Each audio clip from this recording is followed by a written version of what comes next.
తెనాలికి చెందిన వేదిక్ బ్రాహ్మణ సేవా సమాఖ్య ఆధ్వర్యంలో వరద బాధితులకు ₹1,00,000 విరాళం అందించారు. సమాఖ్య ప్రతినిధులు ఆ చెక్కును ముఖ్యమంత్రి చంద్రబాబు నాయుడుకు అందజేశారు. వరద బాధితుల సహాయార్థంగా తెనాలికి చెందిన వేదిక్ బ్రాహ్మణ సేవా సమాఖ్య ప్రతినిధులు ₹1,00,000 విరాళాన్ని అందించారు.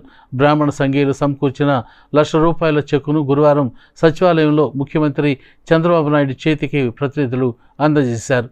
కార్యక్రమంలో సేవా సమాఖ్య ప్రధాన కార్యదర్శి తాడేపల్లి సూర్యనారాయణమూర్తి, ఉపాధ్యక్షులు కుందేటి వెంకట సుబ్రహ్మణ్యం, తెలుగుదేశం పార్టీ రాష్ట్ర ఉపాధ్యక్షులు, బ్రాహ్మణ కార్పొరేషన్ మాజీ చైర్మన్ వేమూరి ఆనంద సూర్య తదితరులు పాల్గొన్నారు.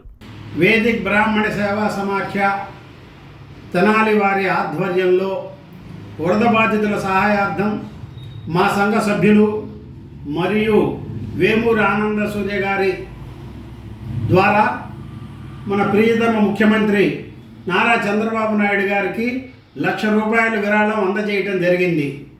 ఇటువంటి కార్యక్రమాలకు కానీ ఇతర సంఘ శ్రేయస్సుకు సంబంధించిన కార్యక్రమాలకు కానీ తెనాలి వేదిక్ బ్రాహ్మణ సేవా సమాఖ్య ముందుండి ఈ కార్యక్రమాలు నిర్వహిస్తుందని చెప్పడం జరుగుతోంది.